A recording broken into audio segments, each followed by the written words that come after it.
e ele resolve, então, se auto-internar no manicômio. Quer dizer, o grande louco era ele, né? Segundo ele. A ciência médica dele provou que quem tenta colocar ordem no que é desordenado é que está efetivamente perturbado. É essa a conclusão que ele chega.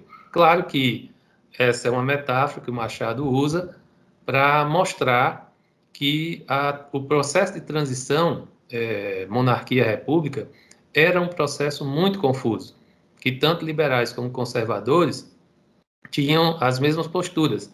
Em certos momentos eram meio alocados, em certos momentos eram muito fiéis, principalmente às suas teorias políticas, como o positivismo, né? Que se baseava exatamente nesse excesso ou nesse uso da razão. Bom, basicamente essa é um pouco a notícia, a notícia do trabalho. Eu soube desse evento, fiquei muito contente de ver que juntar realmente história e psicologia, e escrevi o resumo e agora estou trabalhando um pouco no texto para apresentar também na disciplina. Espero conseguir finalizar e discutir com os senhores e as senhoras. Muito grato. Muito obrigada, Antônio, pela sua palestra. Você ter falado devagar. Obrigada. Continuamos, então, com o trabalho de Leandro Ferrero, que a titulación La inserción de los psicólogos en instituciones monovalentes de salud mental en Argentina en la década de 1970. Un panorama geral. Bueno, buenas tardes, gracias por la participación y por dejarme participar. Les pido disculpas, queridos amigos portugueses, digamos que hablan en portugués, ténganme paciencia, no puedo hablar bien en portugués, así que mejor me expreso en castellano. Ana, voy a presentar, si puede ser. Sí. Bueno, este trabajo en realidad tiene un objetivo principal, que es el de realizar un recorrido bibliográfico acerca del inserción en hospitales monovalentes de Argentina. Hago la aclaración, hospitales monovalentes es un término actual para referirse a instituciones de salud mental, hospicios o neuropsiquiátricos. La idea era hacer este trabajo a partir de la década de 1970, ya vamos a ir un poco más a eso. El primer punto en el cual se justifica ese trabajo es que no hay muchos trabajos que muestren la inserción de psicólogos en instituciones psiquiátricas en esa época, o hay muy pocos de manera muy específica. Por lo tanto, vale la pena hacer un recorrido bibliográfico. Por otra parte, la mayoría de los estudios que hablan sobre instituciones psiquiátricas en Argentina están siempre centrados a principios del siglo XX, 1910, 1920, a lo sumo hasta el 30, lo cual deja por fuera una historia que es de los psicólogos. Los primeros egresados de psicología en Argentina lo hacen a partir de finales de la década de 1950 recién. Por lo tanto, antes no había psicólogos, ¿no es cierto? Y por último, bueno, hemos buscado priorizar estudios que se basen en registros escritos, en producciones documentales y sobre todo en historias clínicas.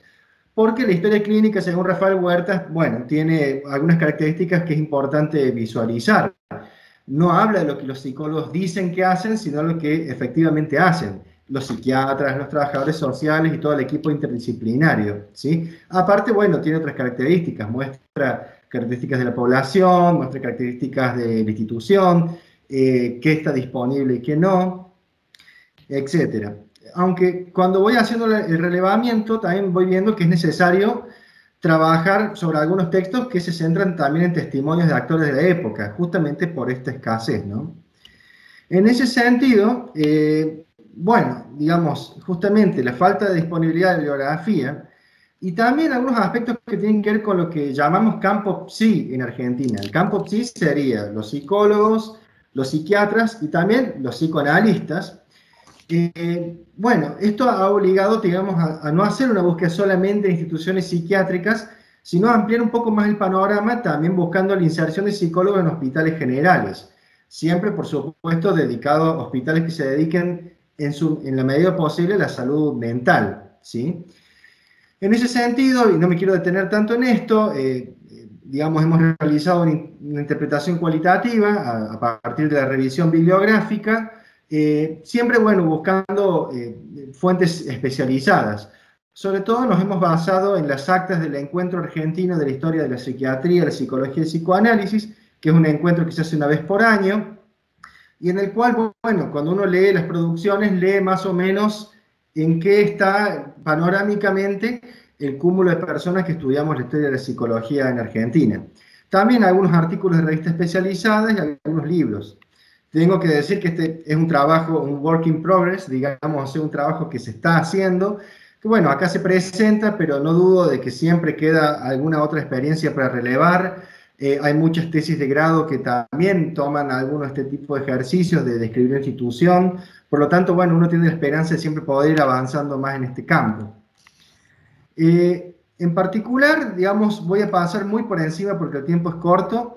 Destaco algunas de las experiencias relevadas. El Hospital Obarrio de la ciudad de Tucumán, este es un trabajo de dos psicólogas, Azcárate y Hansen, que trabajan en ese hospital en la ciudad de Tucumán, y ellas han relevado 80 historias clínicas entre 1969 y 1970, donde evidencian el tratamiento psicoterapéutico hecho por parte de psicólogos, jóvenes psicólogos recién recibidos y impulsados por un psiquiatra llamado Andrés Nader, que estaba influenciado por el neoanálisis, que era una corriente derivada del psicoanálisis en boga en la época de 1960. Y también estos psicólogos hacen algún tipo de terapia grupal, grupos operativos, de un psicólogo que es bastante renombrado en Argentina, que es Enrique Pichon Rivière.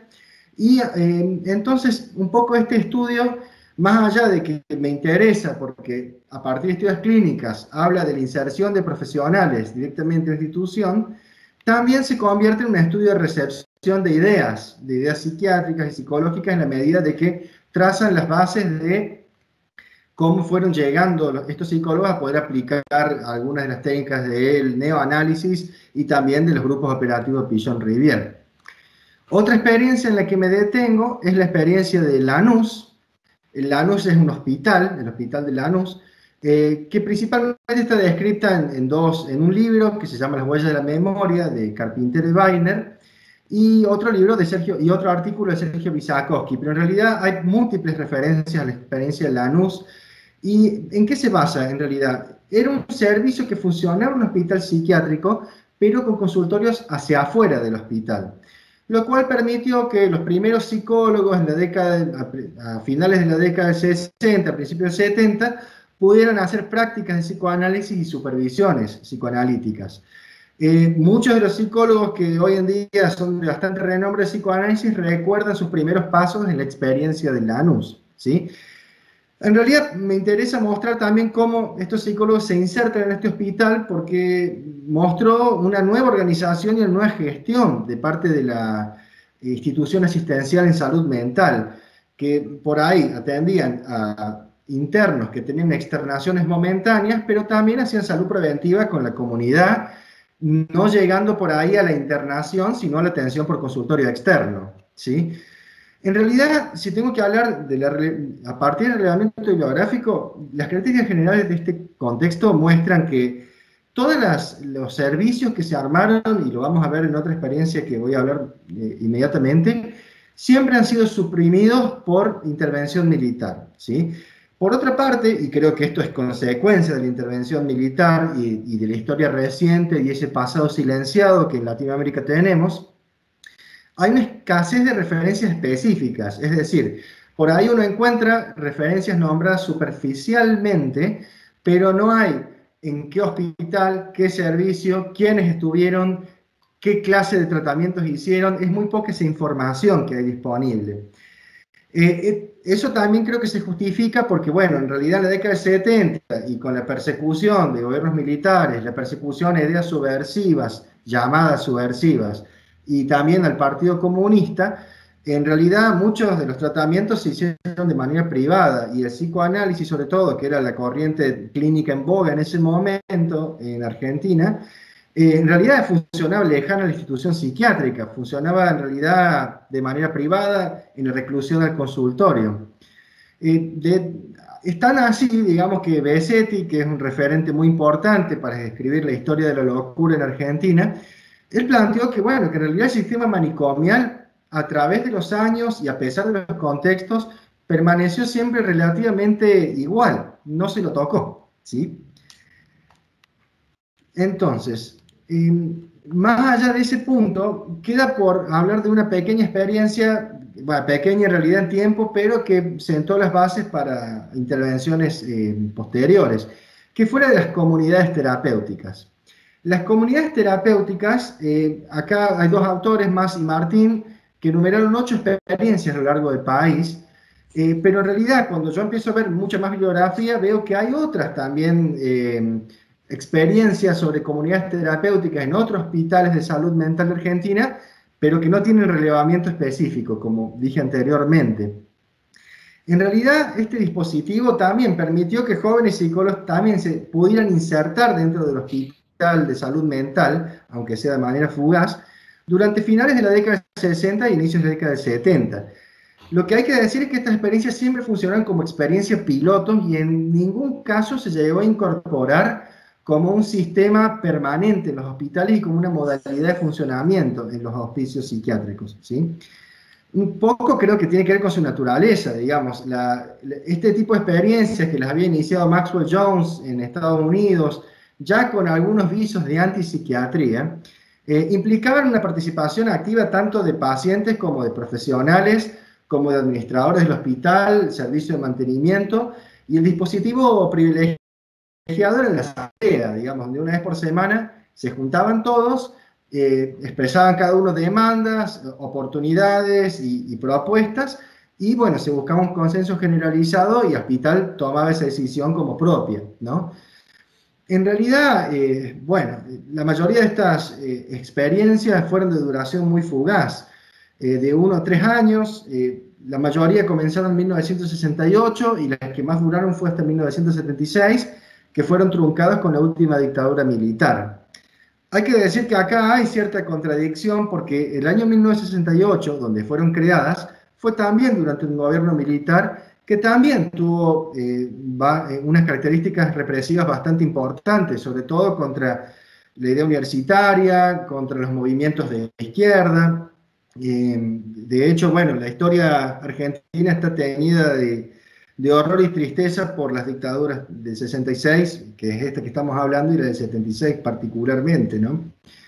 De todas formas, bueno, en ese periodo se creó el Instituto Nacional de Salud Mental, y bueno, vinieron todas estas innovaciones que con el tiempo fueron cayendo.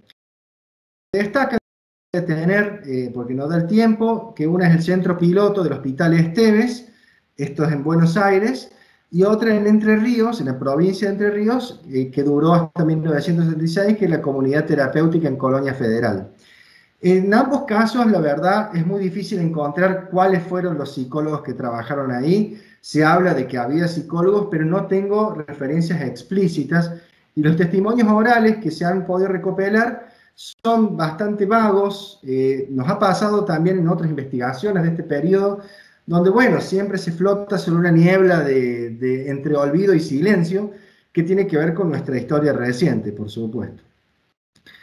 Con respecto a las discusiones del trabajo, bueno, digamos, hay que decir que la bibliografía que está disponible, si bien hay material, como he mostrado, en realidad es bastante escasa, pero es escasa en relación a dos aspectos, digamos. Uno, si uno toma todo el abanico de posibilidades que plantea la cantidad de instituciones que existían en Argentina ya en la década del 70, entonces, bueno, las experiencias relevadas son pocas, ¿sí? Por otra parte, la psicología clínica y psicoanalítica en Argentina estuvo muy en boga desde la década del 70 hasta la década del 90, por decirlo de forma muy general. Entonces es muy difícil creer de que no haya psicólogos que hayan participado de otras experiencias relacionadas con la clínica psicoterapéutica, ¿no? De todas formas, bueno, yo pensaba por ahí también de que, bueno, muchos de los textos relevados, como esta es una historia que se está construyendo, se asientan más que nada en describir las experiencias más innovadoras para ese momento, a modo de hitos históricos, de mojones, ¿sí? O de experiencias señeras. Y por ahí dejan de lado la descripción más sistemática del funcionamiento de algunas instituciones psiquiátricas donde hay experiencias más ortodoxas que no necesariamente tan innovadoras como las comunidades terapéuticas, como la experiencia de Lanús o como el neoanálisis en Tucumán. De todas formas, bueno, para seguir adelante con este trabajo, la idea es seguir ahondando en la búsqueda de documentos, de testimonios y de experiencias que permitan delimitar mejor este campo y describir de qué manera los psicólogos se fueron integrando a los equipos de salud, ya sea interdisciplinarios o multidisciplinarios, de los hospitales de salud mental, los hospitales monovalentes. Yo igualmente no puedo dejar de mencionar que estoy abriendo con Ana como directora una posible línea de investigación. Ya me han aprobado, digamos, el proyecto de tesis doctoral titulado Estudio de las prácticas profesionales en el campo PSI en el Hospital Santa María Punilla de Córdoba, de 1968 a 1983.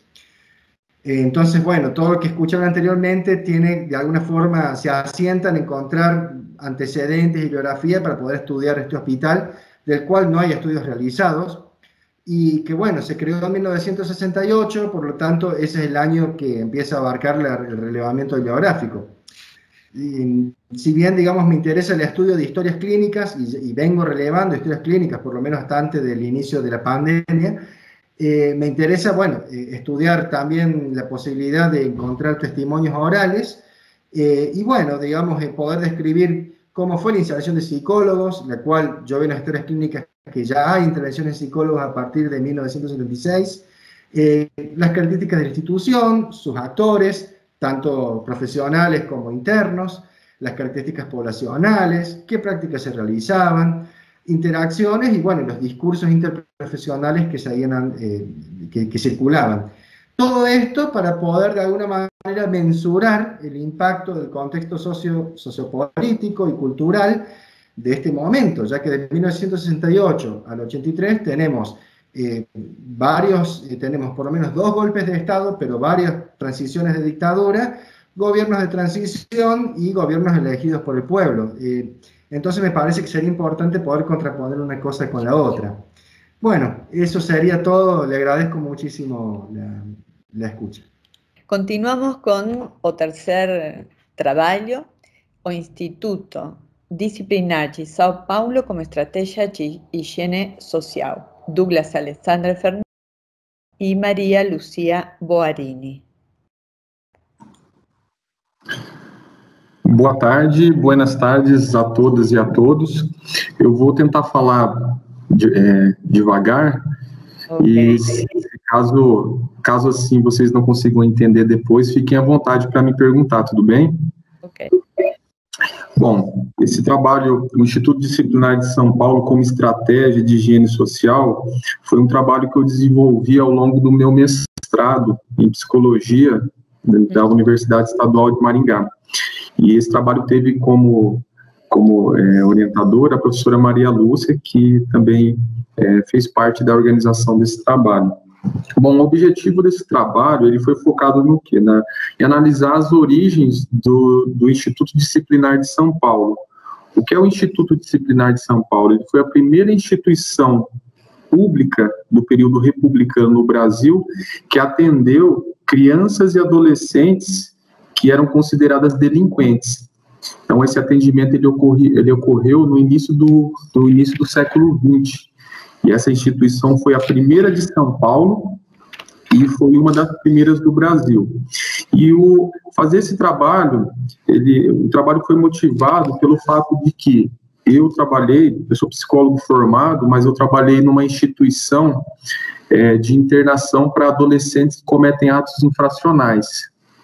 Trabalhei no estado do Paraná, na província do Paraná, durante 11 anos e meio em 2 instituições. Não trabalhei como psicólogo, mas trabalhei como agente socioeducativo, que seria um dos profissionais que fazem parte dessa equipe que trabalha com esses adolescentes. Então, esse foi um dos motivos que que me levou a desenvolver esse trabalho, né, um trabalho no mestrado, e vamos dizer assim, isso que eu estou apresentando para vocês é um apêndice daquilo que eu desenvolvi no meu mestrado. E também o fato de que nessa instituição atuam profissionais da psicologia. Então foram esses dois fatores que me motivaram a desenvolver esse trabalho. O fato de ter esse profissional da psicologia atuando nessa instituição, ela me motivou no sentido de poder estudar um local onde ocorre a prática profissional do psicólogo. Então, vamos dizer assim, nas minhas hipóteses iniciais, nada mais interessante do que poder entender qual que era o substrato, qual que era a base onde esses profissionais estão trabalhando. Bem, esse trabalho, ele teve como fontes primárias e principais duas obras. A primeira obra foi Classificação dos Criminosos, Introdução ao Direito Penal, que é de 1897, mas eu utilizei a versão 5, e Os Menores Delinquentes e o Seu Tratamento no Estado de São Paulo, que é de 1909. Essas duas obras são de um jurista chamado Cândido Naziazeno Nogueira da Mota, que foi um jurista que, no início do século XX, ele teve muito destaque na questão da discussão em relação ao atendimento de crianças e adolescentes que eram considerados delinquentes. Então, ele foi um grande, vamos dizer, grande no sentido de dedicado à bandeira de poder fazer esse atendimento a essas crianças e esses adolescentes. Então, tanto eu como a Lúcia, nós focamos o trabalho nessas duas obras, porque nós entendemos que, por serem as obras principais de uma figura de grande relevância nesse contexto da discussão da criança e do adolescente no início do século XX, então nós entendemos que essas duas fontes poderiam ser nossas fontes principais, primárias e principais dentro do trabalho. Aí, ao longo do trabalho, nós tivemos algumas constatações ao analisar o Instituto Disciplinar, ao analisar tanto as duas obras, outras obras que também perpassavam pela discussão da infância, da adolescência, nesse período do início do século XX. Nós percebemos que, assim, que no início do século XX, a ideia de modernização no Brasil era muito forte. Né? Então, a La Bella Époque, então tem toda aquela questão de vamos modernizar o país precisa se adequar ao modelo de desenvolvimento europeu. Então, se você pegar Rio de Janeiro e São Paulo, eram as duas principais cidades do período, elas foram, principalmente na sua parte urbana, elas buscaram se adequar aos padrões que eram colocados na Europa, principalmente, nos Estados Unidos e na Europa. E esse modelo essa questão de modernizar o país não estava ligado apenas à questão urbana, também estava ligado a questões relacionadas com a delinquência juvenil.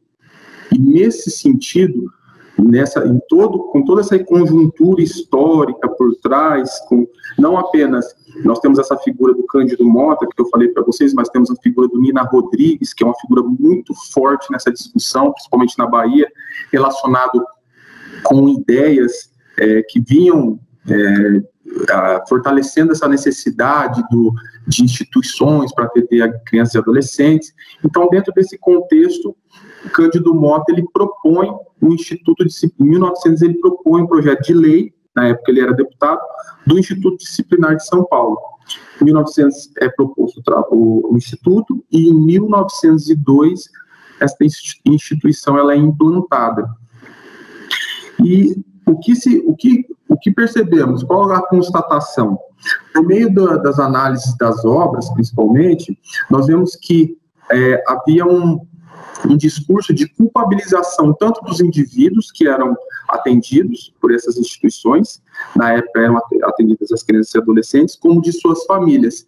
Então, o discurso era voltado para atribuir a responsabilidade das mazelas, da mazela social, para o indivíduo. Então, não tinha a discussão relacionada com contexto, análise de contexto, as contradições sociais. Não, a discussão era, o problema era do indivíduo. Então, o foco da ação do Estado por meio de políticas públicas, no qual a gente coloca os institutos disciplinares como resultado da implantação de uma política pública, nós percebemos que há intervenção direta no indivíduo. Não se faz uma discussão de contexto, mas sim se foca no indivíduo como dizendo assim, como partindo do princípio de que o problema está instalado no indivíduo. Não, nós teríamos aquela análise de conjuntura, de contexto. Então, dentro disso, dessas análises, nós concluímos que o Instituto Disciplinar, ele fez parte de uma estratégia de higiene social colocada pelo Estado. Então, o Estado, ele parte do princípio de que a intervenção tem que ser direta na pessoa, no indivíduo, e o Instituto Disciplinar é uma estratégia para essa atuação do Estado junto a crianças e adolescentes que eram consideradas delinquentes.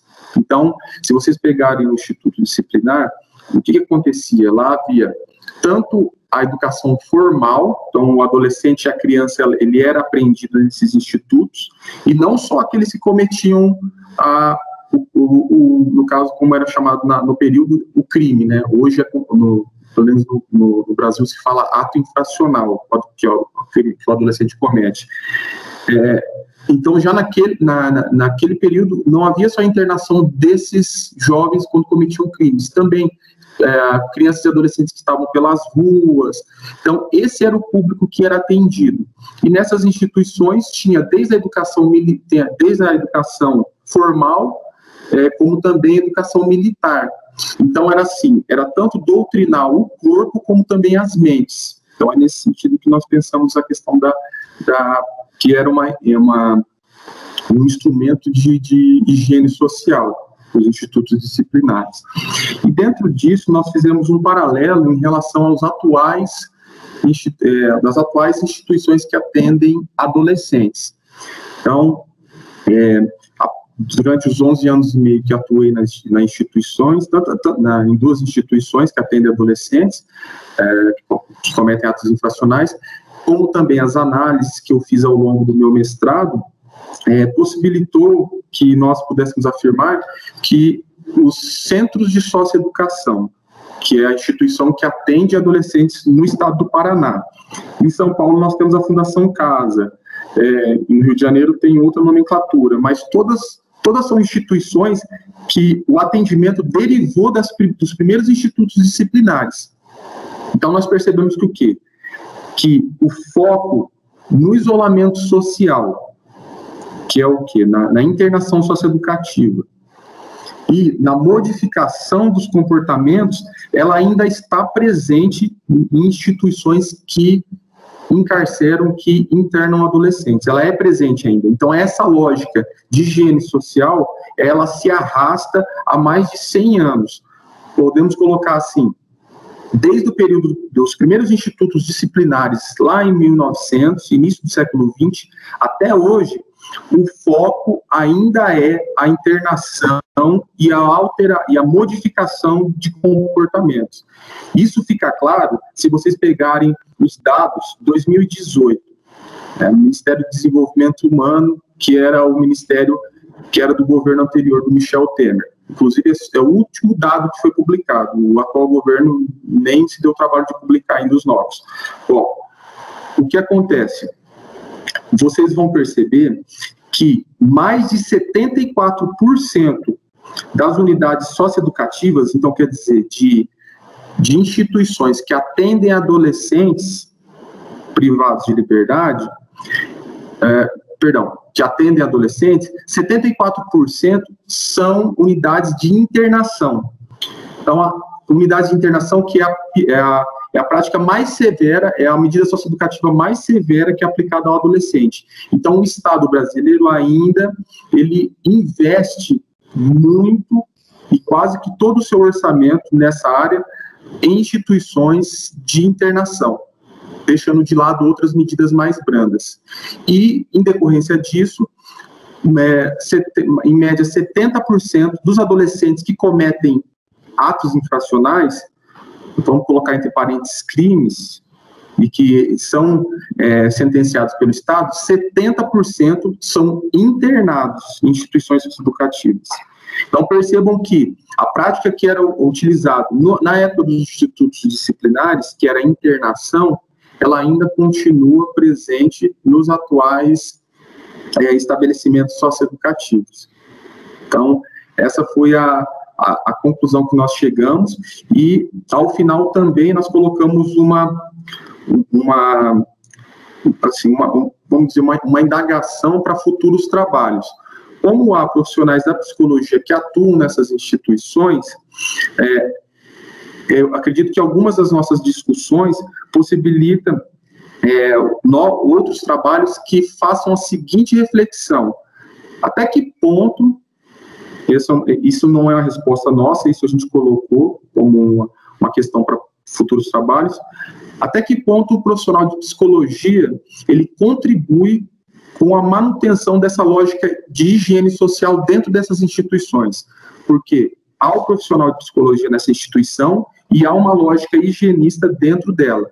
Então, o profissional de psicologia trabalha nessa instituição, há uma lógica higienista nessa instituição. Até que ponto esse profissional, com seus pareceres, com seus relatórios sociais, até que ponto ele contribui com a manutenção dessa lógica? Então, eu encerro por aqui, professora Ana, e eu agradeço pelo tempo disponibilizado. Muito obrigada, muito obrigada. Ótima.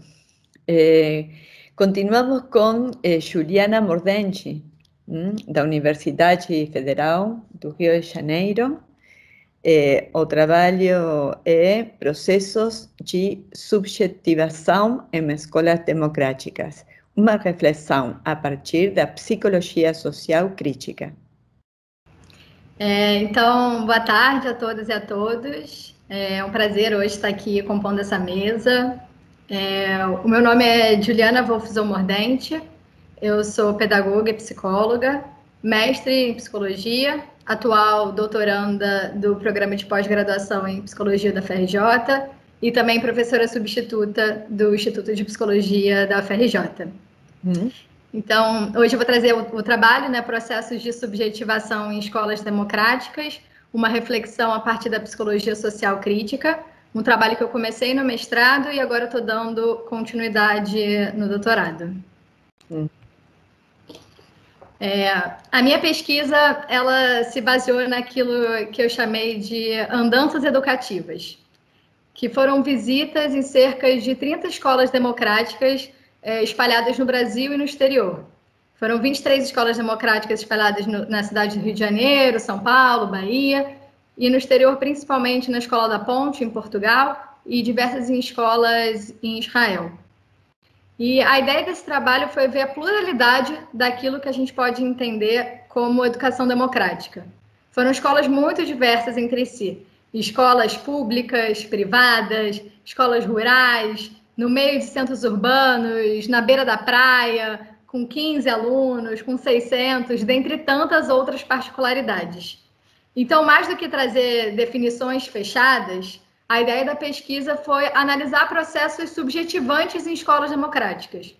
Acompanhar esses processos, mapear suas linhas de intensidade, desenhar suas redes de forças, né, acolher esses movimentos permanentes, as suas rupturas, criações, né, e produzindo material que pudesse servir nesses horizontes de lutas e de disputas de narrativas hoje. Principalmente como referencial teórico, eu me baseei no Foucault, Deleuze e Guattari, né, na micropolítica do desejo, e também na abordagem institucionalista do Barenblit e Lappassade. Mas não só nesses autores, como também diversas outras autoras e autores que trabalham no universo da educação, da psicologia educacional, da psicologia escolar, que estão aí para nos ensinar, né? E, enquanto isso, então, minha pergunta central foi: a gente sabe que o modelo pedagógico hegemônico, que é esse modelo da educação bancária que o Paulo Freire, né, comenta, dessa educação tradicional, que é esse modelo seriado por idades, segregados por tempos de aula, disciplinas separadas, né, numa relação hierárquica entre professor e aluno, pautado na memorização, reprodução, e principalmente em tempos de pandemia, né, num viés instrumental e conteudista, esse modelo ele subjetiva valorizando certas tendências de massificação, de serialização, de individualismo. E a pergunta, então, foi: quais subjetividades são produzidas por escolas democráticas? Aqui, entendendo escolas democráticas como escolas que produzem linhas de fuga, modos de subjetividade heterogêneos, que fazem frente a esses modos subjetivos hierarquizantes, né, de controle, manutenção social. A ideia não é defender nenhum modelo fechado, tampouco dar uma receita de bolo do passo a passo, e sim a gente pensar e analisar as forças moventes dessa educação. São escolas que, de um modo geral, potencializam a criação de uma sociedade com participação direta e comunitária nas decisões, visando uma construção coletiva.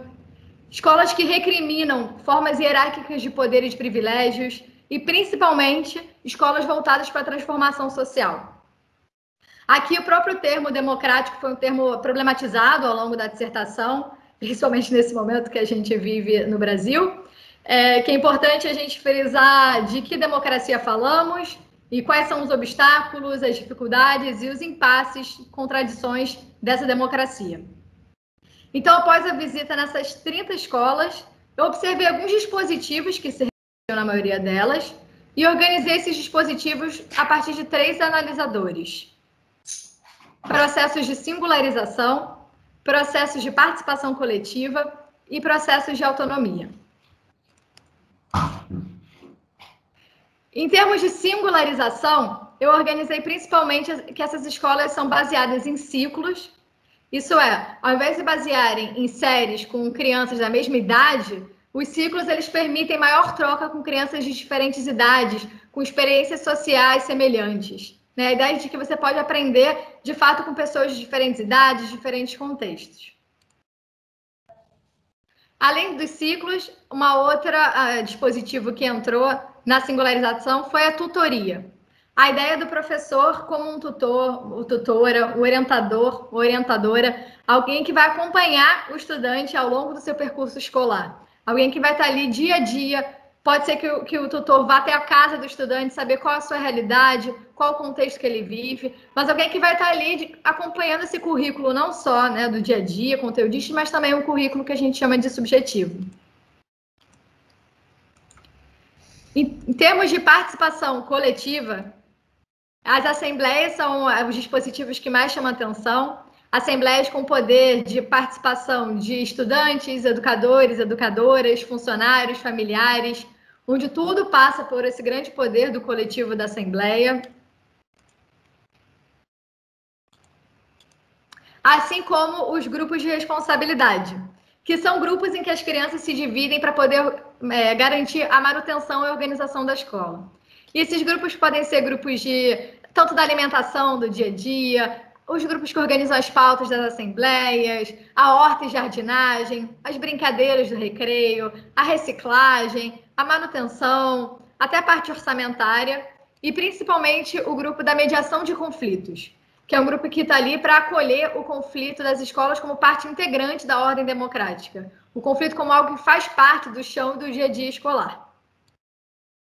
E em termos de autonomia, o analisador foi a liberdade curricular, a possibilidade dos estudantes de decidirem sobre as suas próprias trajetórias pedagógicas, a partir dos seus contextos, né, a partir dos seus interesses. E isso pode acontecer tanto por planos de estudos diários, projetos, disciplinas de livre escolhas. Então, cada escola vai apresentar uma particularidade e uma maneira singular de organizar a sua dinâmica. A proposta aqui não é criar uma ideia romantizada das escolas democráticas, mas assim a gente afirma elas enquanto possibilidade de existência. A gente sabe que a maior parte dessas experiências, elas estão centradas na esfera privada, e isso não é à toa, porque entendemos que o acicateamento do ensino público, né, o fracasso escolar, ele é um projeto político.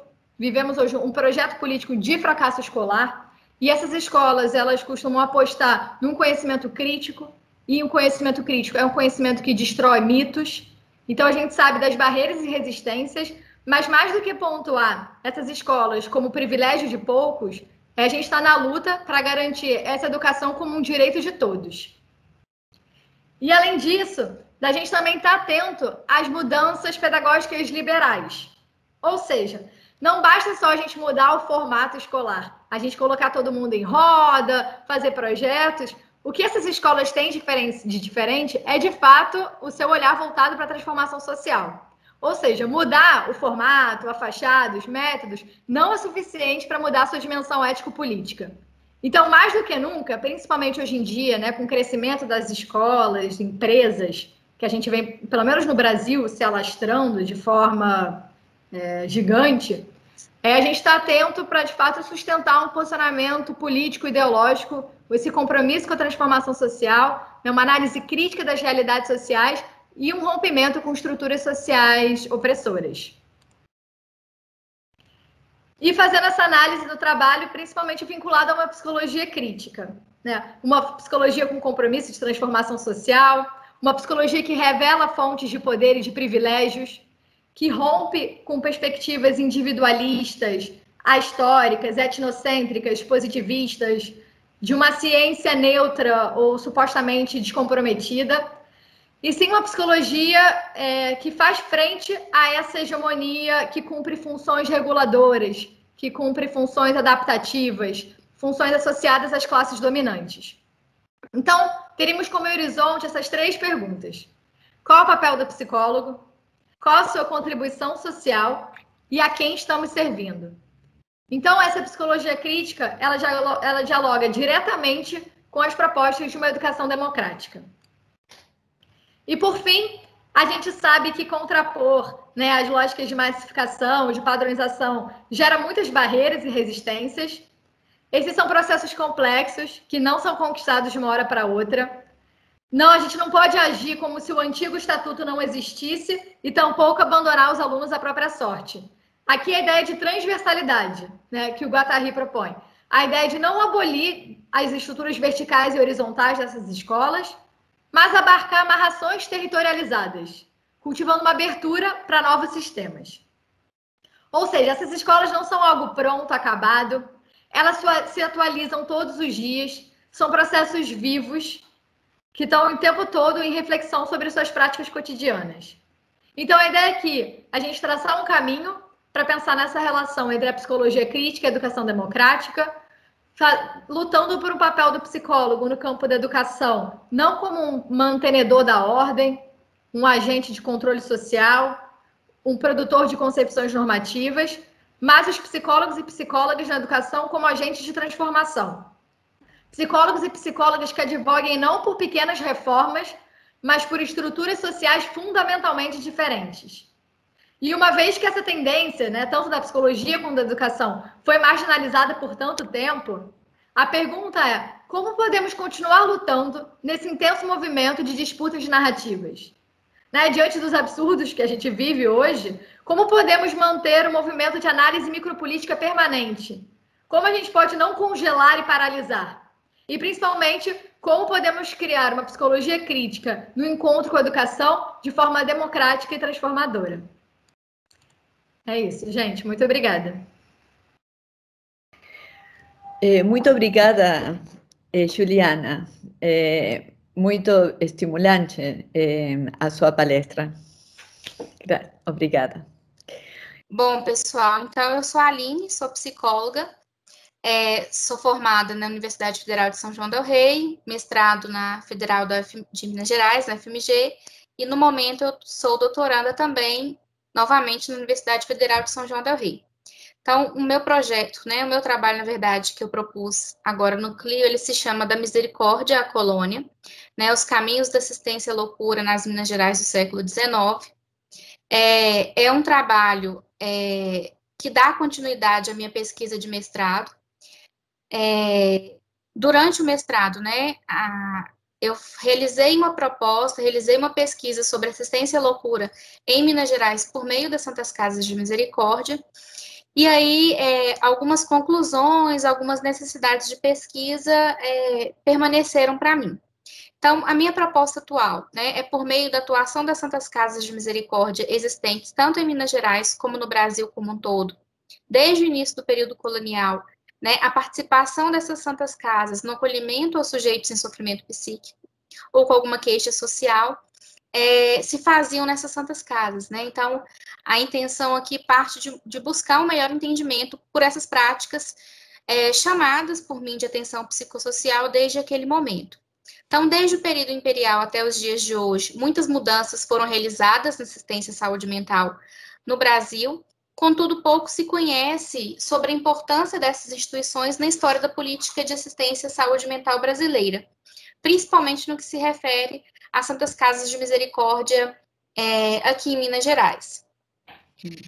A minha inspiração, como eu já disse, é do meu projeto de pesquisa, né, do mestrado, da minha dissertação, que teve o nome Dos Porões ao Hospício, a participação das Santas Casas de Misericórdia na assistência aos alienados em Minas Gerais no século XIX.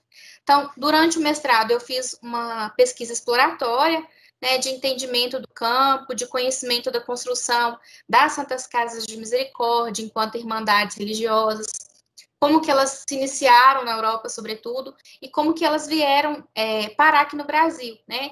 Principalmente e, sobretudo, a partir da colonização portuguesa que nós tivemos. E aí, especificamente, em Minas Gerais, eu investiguei as Santas Casas de Misericórdia de São João del Rei, Diamantina e Sabará, né? E Ouro Preto, desculpa. Sabará entrava, mas não foi uma Santa Casa que eu encontrei documentos que comprovassem uma assistência sistemática aos alienados naquele momento.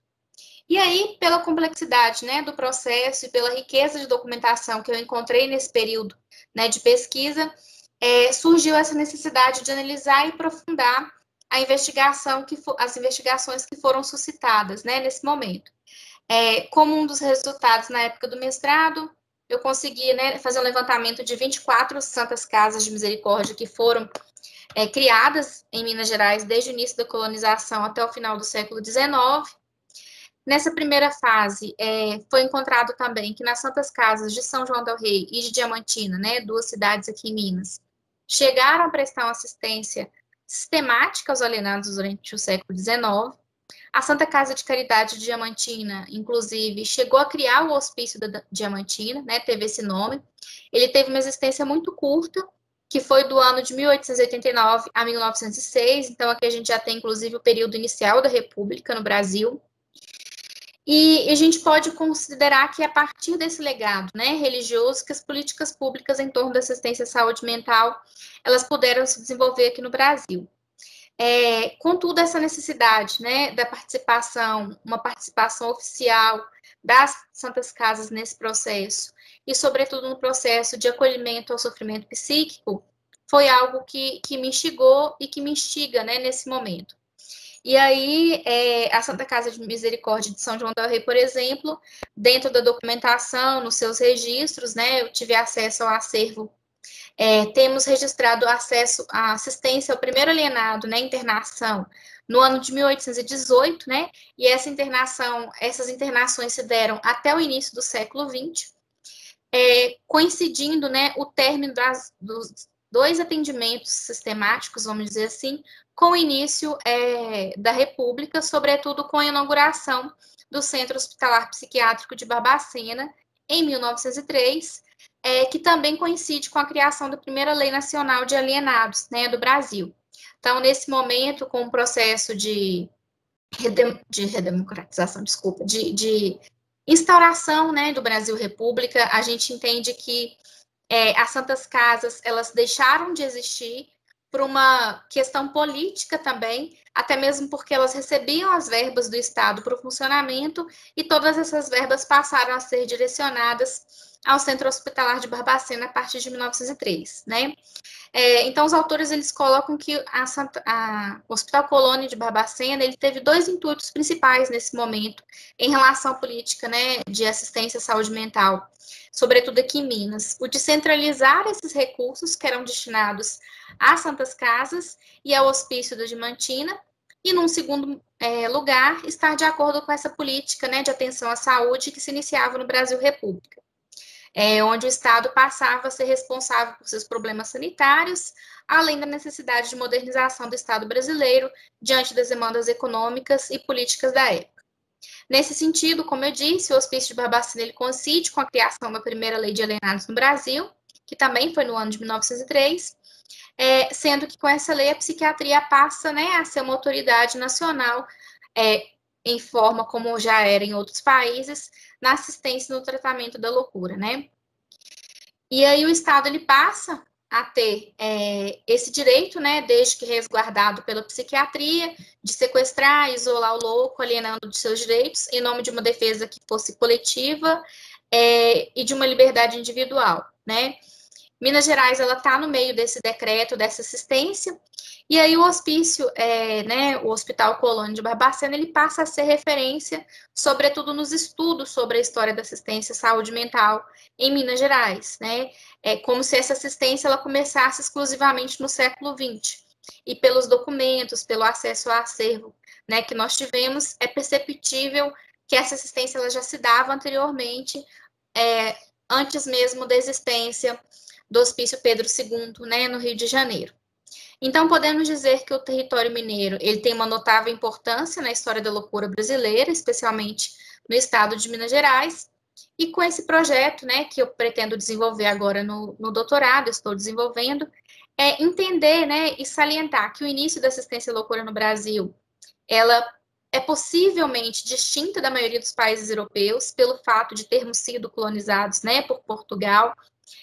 Nós temos um processo que é muito influenciado por essa assistência que vem pelas Santas Casas de Misericórdia, uma assistência caritativa, né, muito assistencial, e que as Santas Casas elas fizeram também parte do legado caritativo que todo o Império Português levou aos países que eram colonizados. Então, desde Brasil, Ouro Preto, aqui em Minas Gerais, a Nagasaki, no Japão, né, que foram colônias portuguesas. Então, se faz necessário um resgate, né, da compreensão dos aspectos que circundam a história das Santas Casas de Misericórdia, enquanto instituições presentes no Brasil desde os tempos do Brasil colônia. Nesse sentido, a minha pesquisa, ela se considera uma pesquisa documental, porque a intenção é fazer o uso, né, e a análise dos documentos do acervo, especificamente da Santa Casa de Misericórdia de São João del Rei nesse momento, compreendendo que essa instituição ela parte de um tripé, enquanto instituição, saúde e sociedade, né? A partir da complexidade e abrangência da atuação dessas instituições em todo o território brasileiro. E o que nos exige uma análise para a compreensão das políticas públicas de saúde que foram estabelecidas, né, posteriormente no nosso país, e não menos na compreensão, né, das críticas atuais e dos atuais retrocessos na política de saúde mental no nosso país. Essa foto é uma foto tirada do caderno de registro de entrada de pacientes, né, na Santa Casa de Misericórdia de São João del Rei. Então, desde 1817, nós já tínhamos lá esse diagnóstico enquanto entrada de pacientes, né, de alienação. Eu vou passar rapidinho aqui só alguns documentos que são encontrados, né, nesse acervo. O livro de registro de esposos também, uma ata comemorativa da visita de Dom Pedro II na Santa Casa, né, no ano de 1881, a assinatura de Dom Pedro e de toda a comitiva dele, uma carta ao Colégio do Caraça, aqui em Minas Gerais também, de solicitação das irmãs de caridade, de vinda, né, delas para Santa Casa, uma coisa que foi muito diferente do Hospício Pedro II, por exemplo, porque lá a gente percebe que a presença das irmãs de caridade, ela esteve desde o início. E na Santa Casa de Misericórdia de São João del Rei, não. Essa presença ela foi se dar apenas a partir da segunda metade de existência já desse funcionamento, né? Então, aqui um registro de entrada também de outro paciente. E um dos fatos mais interessantes que a gente pode ter acesso nesse acervo é uma carta, né, da Diretoria de Obras Públicas da província de Minas Gerais, que fala da autorização de construção de um hospício em São João del Rei, né? Então, essa carta, ela fala, inclusive, da construção, da desistência, na verdade, de um projeto, né, de engenharia para esse hospício, E aqui fala sobre, nesse documento, ele fala sobre a destinação de verbas para a construção desse hospício, né? Esse documento é de 1789, se eu não me engano.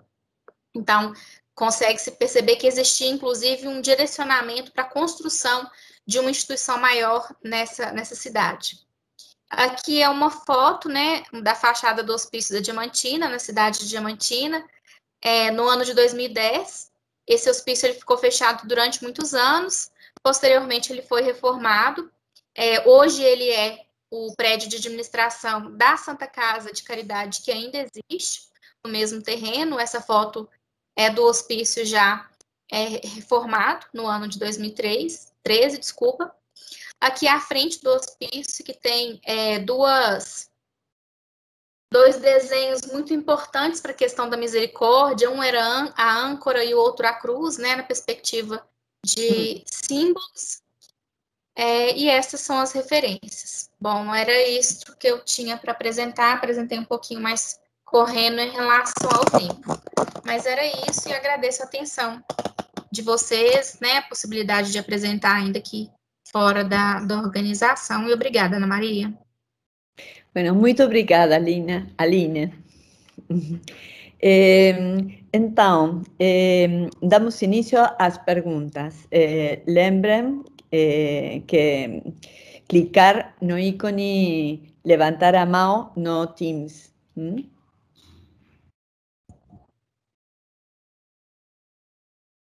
Douglas. Professora, posso fazer a pergunta para qualquer um dos... Sim, para qualquer. Sim, então eu vou fazer a pergunta para a Juliana, que foi que apresentou o trabalho do processo de subjetivação. Ô, Juliana, primeiro eu queria parabenizar você pelo trabalho que você realizou e está realizando, e eu fiquei bastante curioso, porque você falou na sua apresentação sobre a Escola da Ponte em Portugal. Aí só para ver se eu não estou errado, você está falando, a Escola da Ponte é aquela da pedagogia da ponte, é isso, né? Só para ver se eu estou no caminho certo. Da pedagogia democrática, do José Pacheco. Certo, do José Pacheco, perfeito. Isso mesmo. Então, o que eu quero te fazer? A pergunta que eu quero te fazer. Porque, assim, a professora Maria Helena Souza Pato já discute essa questão do projeto de fracasso escolar já desde a década de 80, né? Então, assim, a gente percebe que esse projeto de fracasso escolar já é algo que é de longa data, vamos dizer assim. Eu trabalho no Instituto Federal, e um dos institutos federais aqui do Paraná, o Instituto Federal de Astorga, que é uma cidadezinha aqui, ele utilizou durante um tempo dessa metodologia do José Pacheco. O que aconteceu, os problemas que teve, eu não sei, mas o que a gente sabia de fora, que eu sou de outro campus, é que o índice de evasão aumentou, vários problemas em relação à própria estrutura organizacional assim, da instituição, eles tiveram muitos problemas, e cito isso para você só para te fazer a seguinte pergunta: quais assim, as dificuldades que você vê de um modelo que está calcado, infelizmente, num trabalho voltado mesmo para a construção de um fracasso escolar, e quando você vê uma alternativa como essa, da pedagogia, quais são os problemas que você vê na implantação desse novo modelo? E já emendo com outra questão. Quando você discute o trabalho do profissional da psicologia, esse olhar da psicologia, qual é a avaliação que você faz? Talvez eu possa até estar fugindo um pouco do seu trabalho, mas qual é a avaliação que você faz dos psicólogos na instituição de ensino, como fazendo parte do corpo técnico? Você acha vantajoso? Você acha desvantajoso? Sim. Douglas, que bom que você fez essas perguntas, porque eu estava para comentar sobre o seu trabalho também. Eu trabalhei muito tempo no DEGASE. O DEGASE é a Unidade de Socioeducação, né, a Unidade de Internação para Adolescentes em Conflito com a Lei do Rio de Janeiro. Então, você falando, todas essas problematizações também me atravessaram na minha atuação lá. Inclusive, parte da motivação de adentrar nesse mundo da educação democrática foi exatamente por trabalhar na escola que funciona dentro da unidade de internação.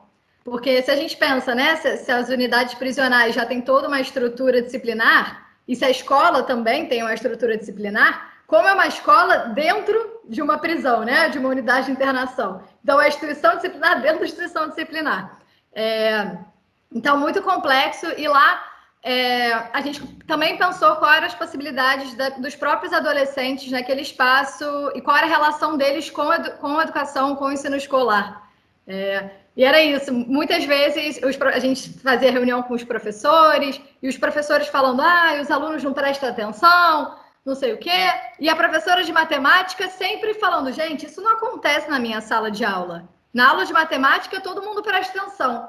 E até a gente foi entender que os alunos prestavam atenção porque a matemática era uma ferramenta fundamental para quando eles saíssem, eles fossem trabalhar no tráfico. Então, era um ensino, um conteúdo que fazia sentido para aquelas realidades, para aquelas possibilidades de trabalho.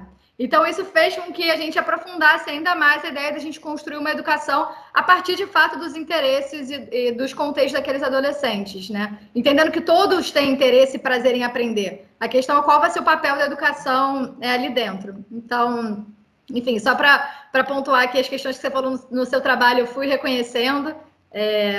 E isso que você também deixou aberto, né, de como a gente pode não ser subsídio para a continuação das políticas higienistas, é algo que a gente carregava também, enfim. Mas respondendo a sua pergunta especificamente, o modelo da Escola da Ponte, isso o próprio José Pacheco, que foi um dos idealizadores, faz questão sempre de afirmar que não é um modelo fechado a ser reproduzido. E eu acho que um dos maiores erros é quando, de fato, as escolas tentam se apropriar dessas lógicas como um modelo fechado e reproduzir.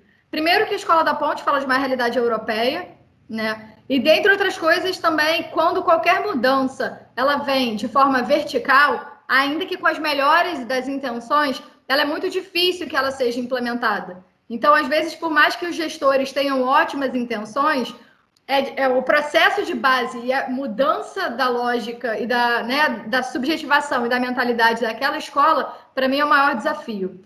Porque é o que eu falo, não é de uma hora para outra a gente falar agora viramos uma educação democrática, porque somos subjetivados para esperar que o professor deposite o conteúdo, né? Vide o ensino remoto da pandemia hoje em dia, que a gente está ali, desliga as câmeras e está só anotando o que os professores falam. Então, para mim, a maior questão é essa transição. Como a gente cuidar da boa vontade dos gestores, como entender a voz e a participação dos estudantes nessa transformação também.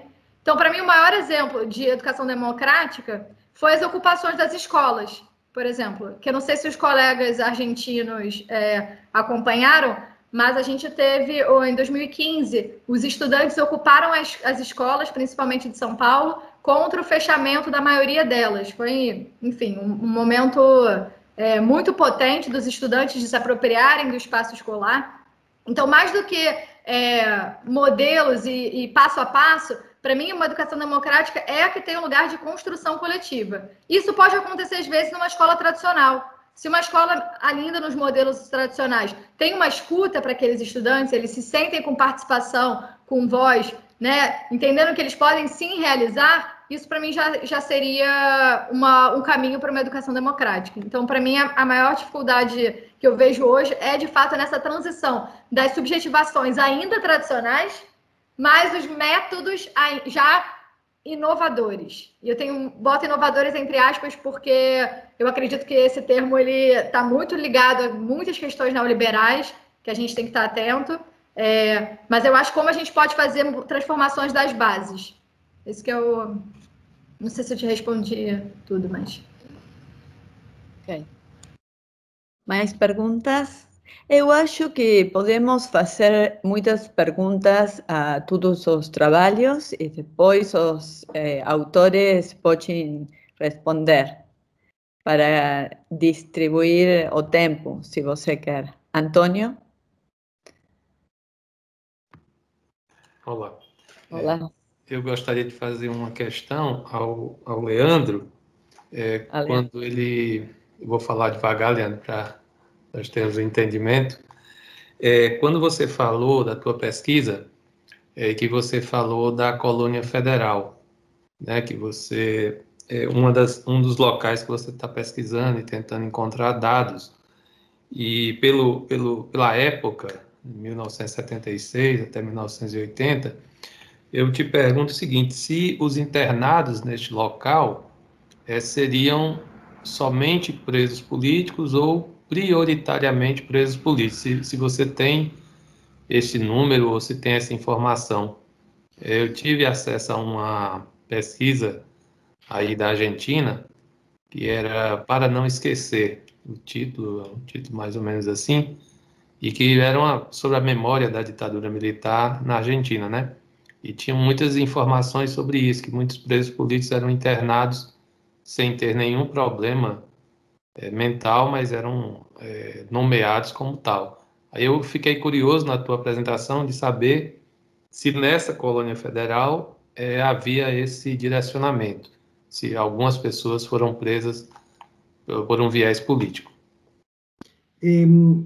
A ver, está buenísima la pregunta, Antonio. La verdad que yo tengo que decir que no, digamos, de los datos que yo recopilé, que son de testimonios digamos, esto lo saco de un libro que se llama Las huellas de la memoria, de Alejandro Weiner y Enrique Carpintero.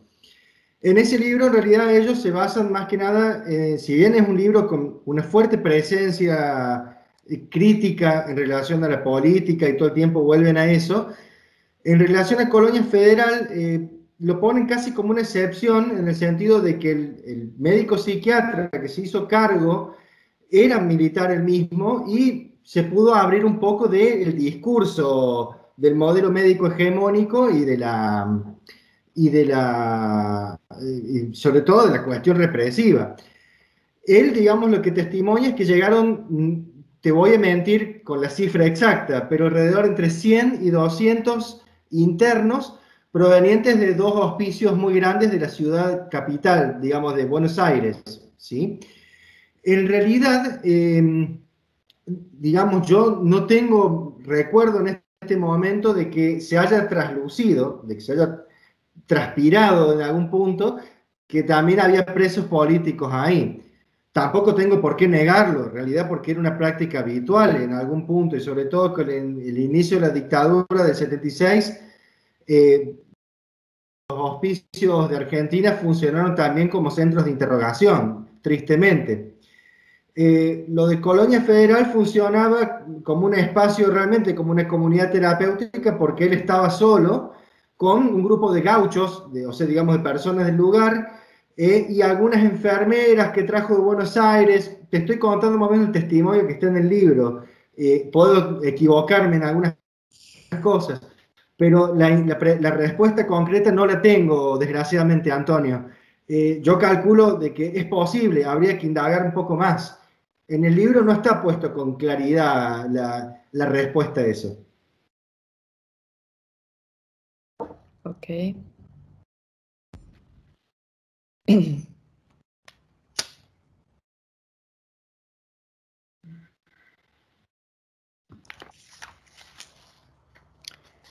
Eu tenho muitas perguntas para todos os trabalhos, mas queria esperar se você quer fazer pergunta. Fernando.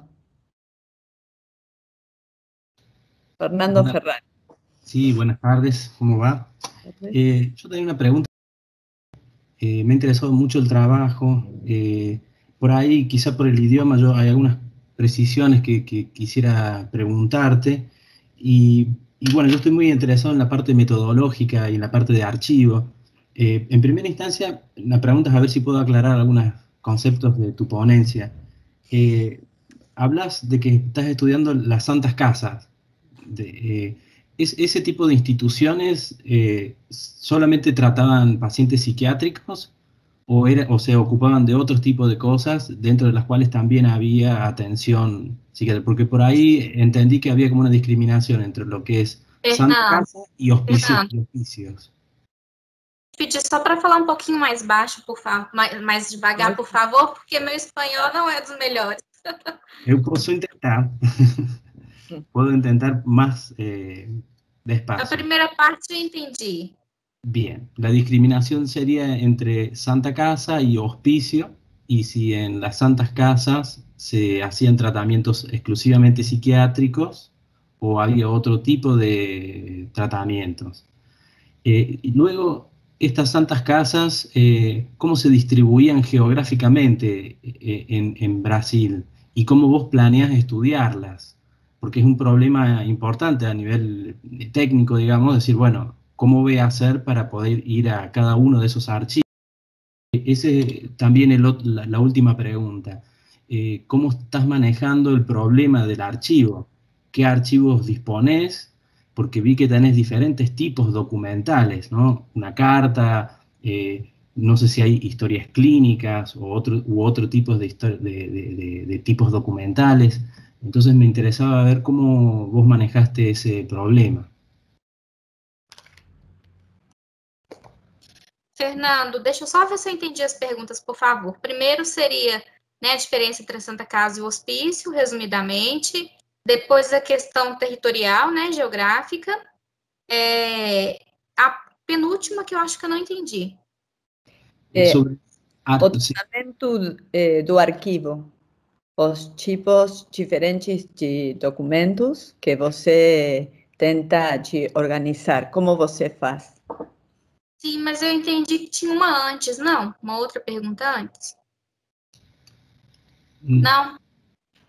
Então, Fernando, boa tarde, né, novamente. Que bom que você ficou interessado pelo tema. Realmente uma perspectiva de pesquisa que me interessa, né, e que me move muito desde 2011, na verdade. Então, eu comecei a estudar esse tema em 2011, quando eu fui para fazer uma disciplina isolada na Federal de Minas Gerais e estudar a história da psiquiatria mineira.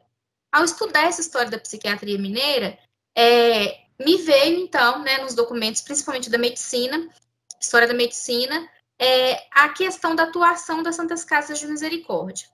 As Santas Casas, elas são uma instituição que no Brasil aqui, elas são muito comuns, são muito conhecidas, porque elas fazem parte, eu gosto de falar que elas fazem parte desse projeto de colonização português. Então, nas principais cidades, nas principais vilas daquela época, eram construídas as câmaras municipais, né, que até hoje a gente conhece elas como as prefeituras municipais. Então, elas são uma instância administrativa, política e muitas vezes econômica.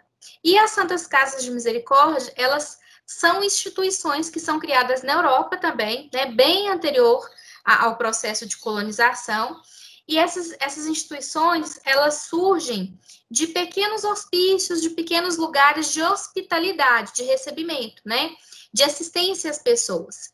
E quando elas são fundadas sobre a estrutura das 14 obras de misericórdia, que são obras que vêm desde, né, a Bíblia, que seriam 7 obras espirituais e 7 obras corporais. Então, as corporais seriam dar de comer a quem tem sede, dar de beber a quem tem sede, dar de comer a quem tem fome, vestir os nus.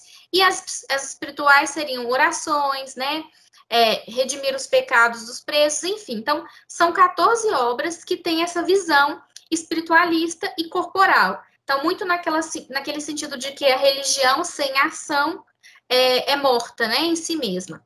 E aí, quando essas Santas Casas elas são criadas em devoção a realizarem essas 14 obras. Isso lá em Portugal ainda.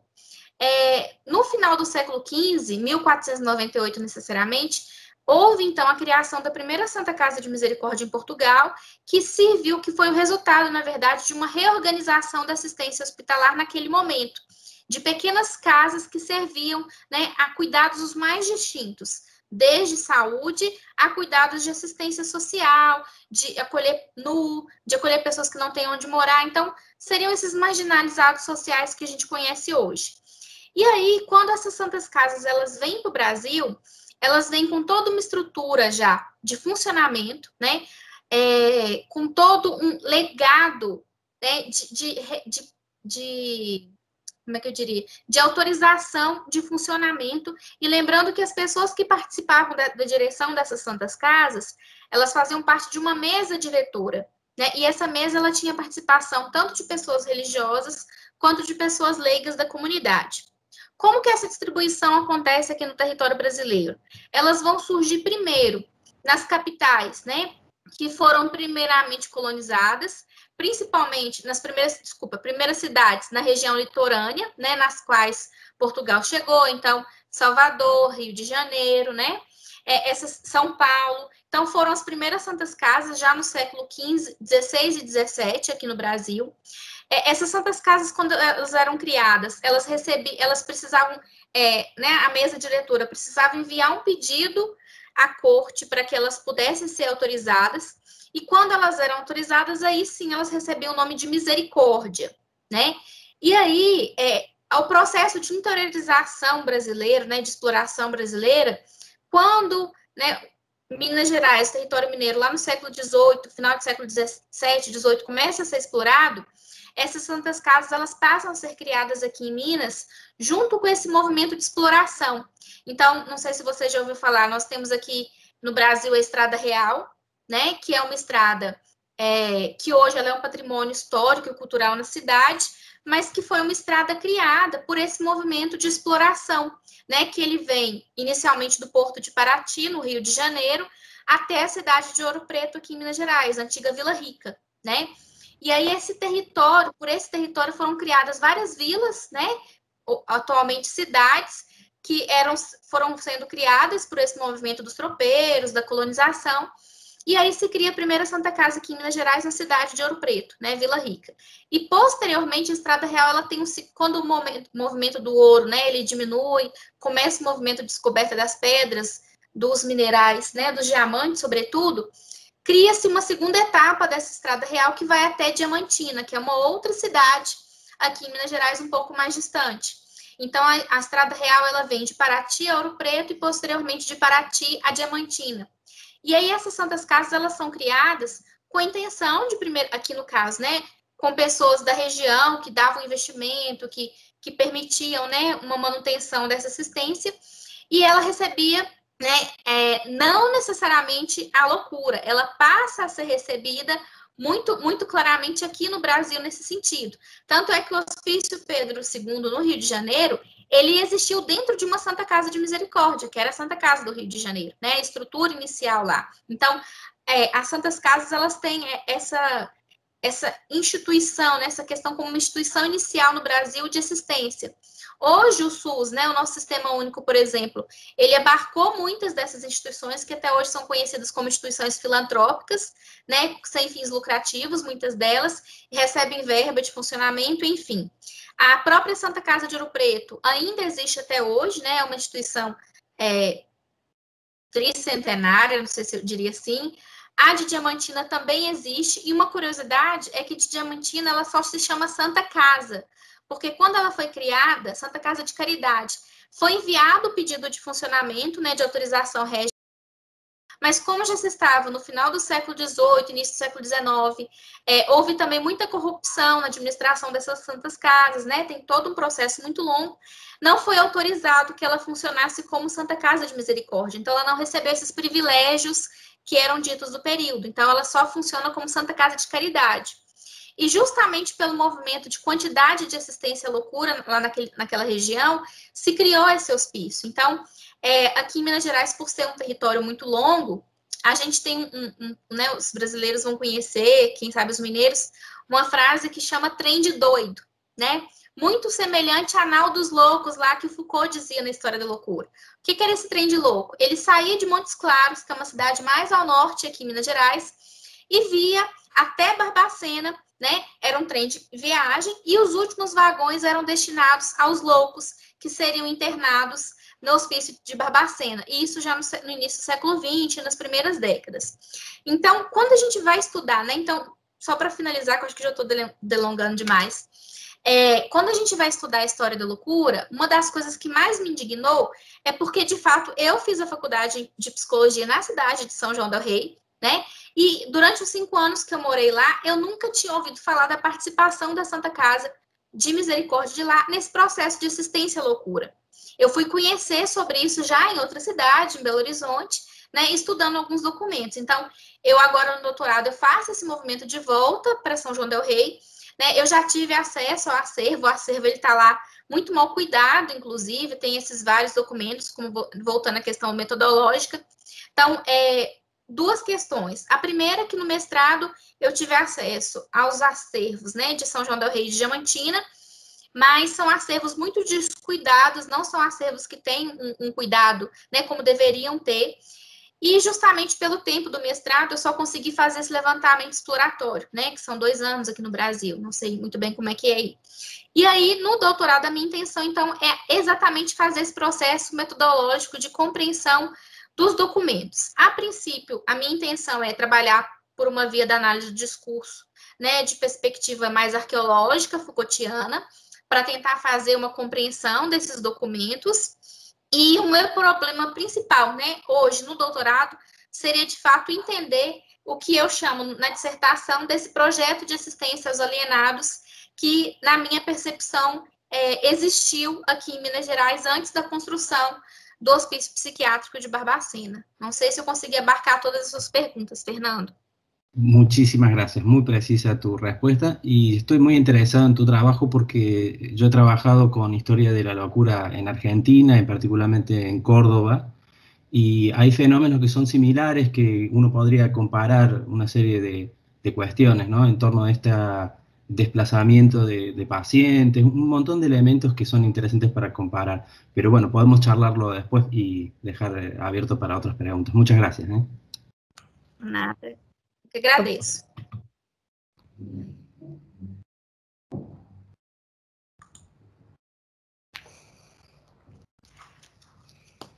¿Há mais perguntas?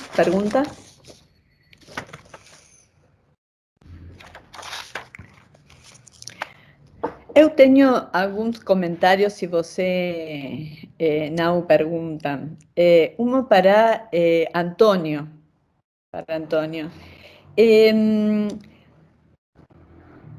Você falou do saber médico-psiquiátrico, não? Mas também tenta de encontrar os inícios da psicologia ou da relação entre saber psiquiátrico e psicologia. Mas como você pode explicar essa relação entre psicologia e psiquiatria? Porque eu acho que falou mais de psiquiatria, de movimento higienista, não? O cambio ou mutação das costumes, não? E também uma pergunta por o positivismo, porque o positivismo na Argentina, 1870, 80, era muito poucos contenidos que se divulgavam aqui. Então, que tipo de positivismo você trabalhava nesses anos, não? 1882, quando Machado de Assis escreveu a novela.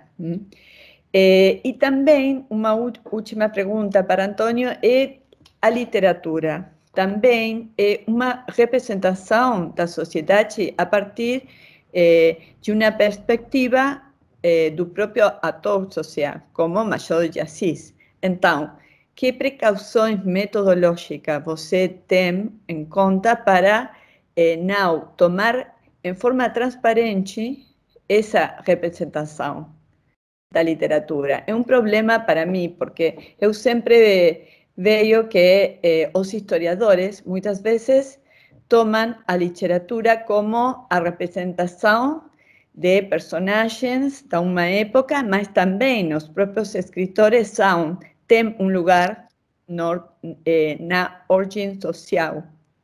Você me compreende? Sim, professora. Compreendo. Sim. Entendi as questões, as 3 questões.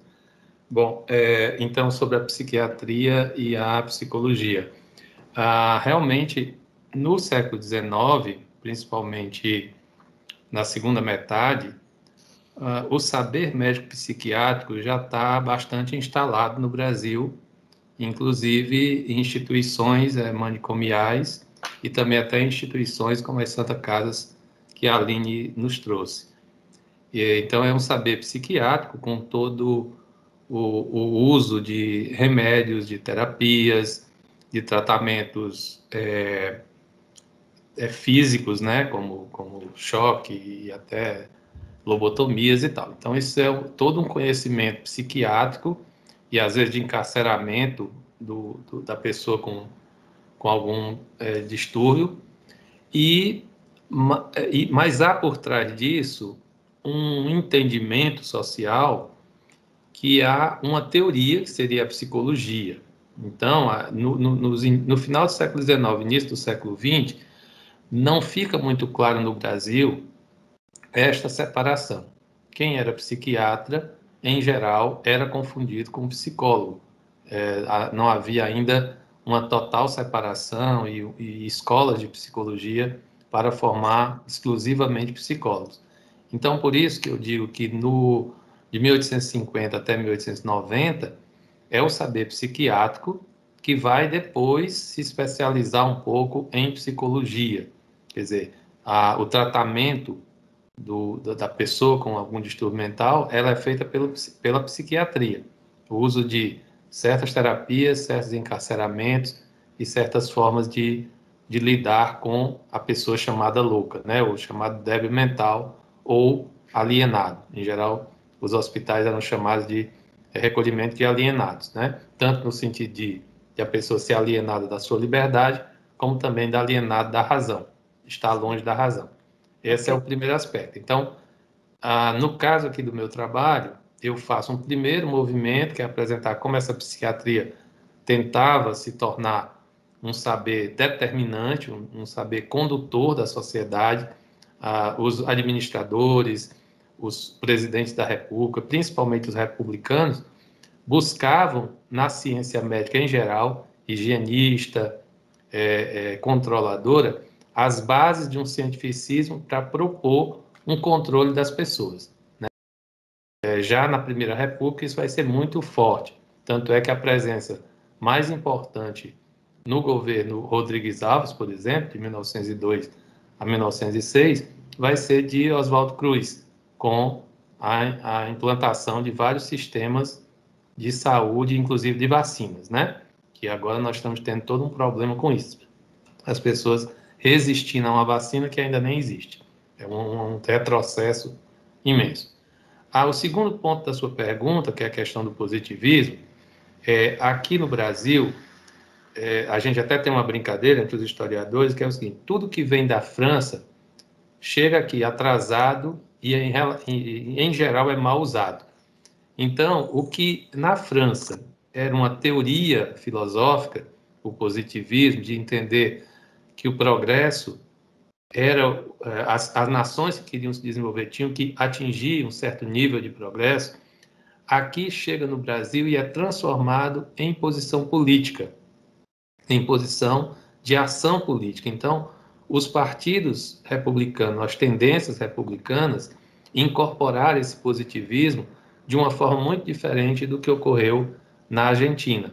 Eles queriam fundamentar o governo, o regime, em bases positivas, no sentido de bases racionais. Então, era como se, de repente, a escravidão, que era um elemento estrutural da nossa sociedade, as pessoas fossem, pela razão, entender que deveriam libertar os escravos. Então, eu estou dando um exemplo assim bem forçado para a gente entender, né? Como algo que tinha 300 anos de existência, os positivistas, no caso, racionalistas, entendiam que ia ser possível convencer tanto escravos como escravocratas que aquela não era a melhor forma de manter e de regular a economia. A gente sabe que isso não ocorre, porque a mentalidade de uma região, de uma população ou de um povo é a última coisa que muda. Mudam as relações sociais, mudam as relações econômicas, mas a mentalidade é o mais demorado. Então, o positivismo aqui no Brasil teve esse aspecto. Ele foi muito rapidamente transformado de teoria filosófica epistemologia do mundo para uma prática política. Então, muita gente era positivista filosoficamente, mas na hora de agir era tão conservador ou até liberal economicamente do que realmente como na Argentina, né, que tem os partidos positivistas, inclusive tem uma igreja positivista que seria a deusa razão, que alguns cultuaram em alguns lugares, né? E a terceira parte da sua pergunta, o cuidado que nós historiadores temos que ter com o uso da literatura, entendendo-a como uma representação da sociedade, dos personagens, e no caso aqui, dos médicos e dos psicólogos, né? Existe uma teoria entre nós, aqui no Brasil, uma autora muito famosa entre nós, pelo menos entre os historiadores, que é a professora Sandra Jataí Pesavento, já falecida, que ela trabalha exatamente com a literatura como uma das possibilidades de leitura do mundo, mas uma leitura que ela chama de sintonia fina.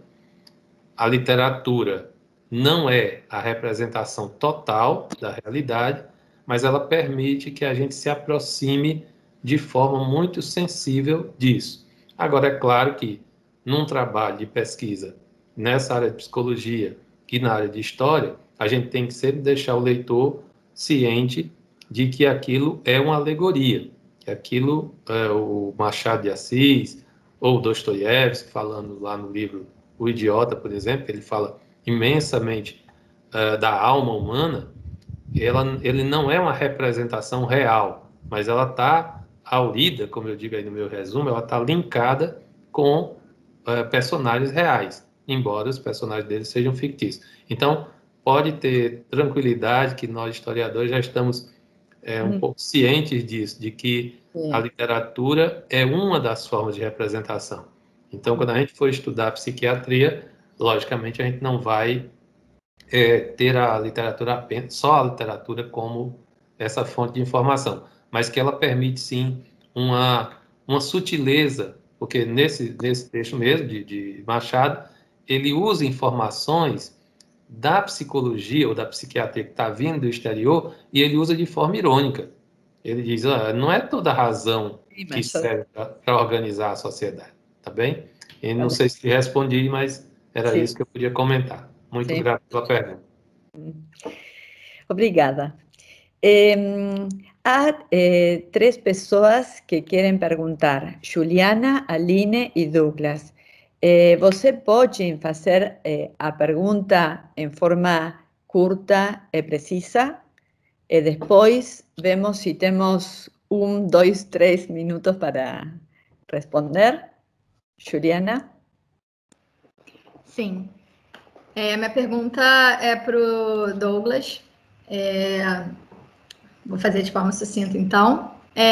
Que no trabalho dele ele fala sobre essa demanda do encarceramento, né?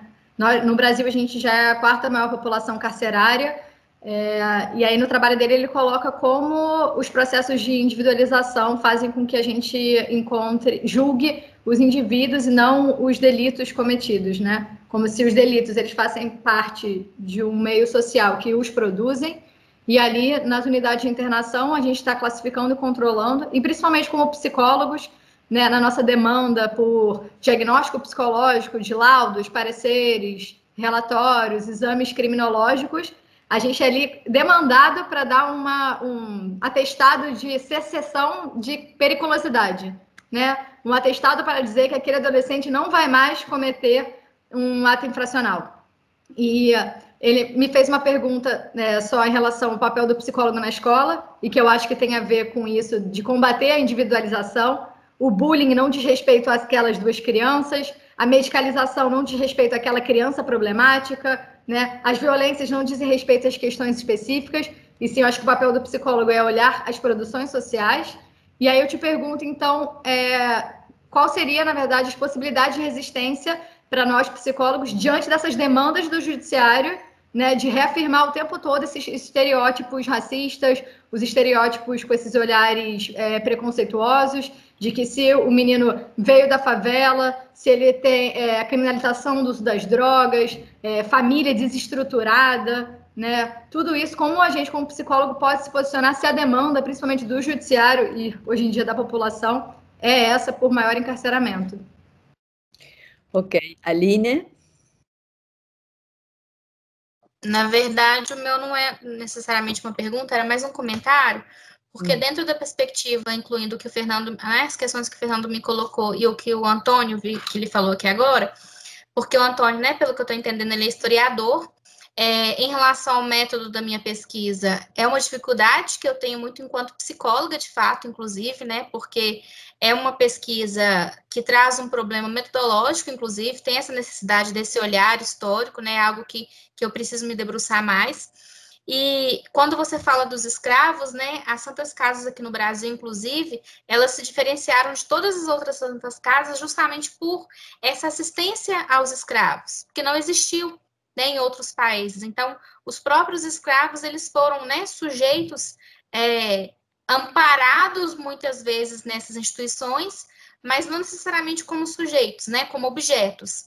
E aí a gente volta, acho que um pouquinho pela apresentação que eu peguei do Leandro, quando fala dessa questão ainda na década de 70, 80, né, essa recepção de pessoas que sempre foram indesejadas, né, o louco criminoso, né, o louco perigoso, isso já existia desde então, né, nesse acesso, nessa assistência anterior, né, nessas instituições. Então, era só esse acréscimo mesmo de comentário.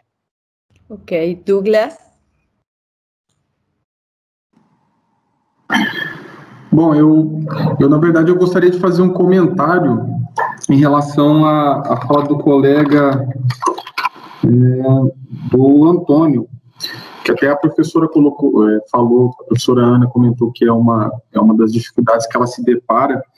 Eu, no meu trabalho de mestrado, eu utilizei literatura em um dos capítulos, e assim, como o Antônio colocou, ele falou assim, olha, a literatura é uma alegoria, não é o real, só que a literatura, ela é representativa do real. Então, nesse ponto, eu acredito que ela é assim, ela é muito reveladora. Eu cito um exemplo, o saudoso Lima Barreto. O Lima Barreto, quando na Recordações do Escrivão Isaías Caminha, essa obra importantíssima da literatura brasileira, ele fala sobre a Revolução dos Sapatos.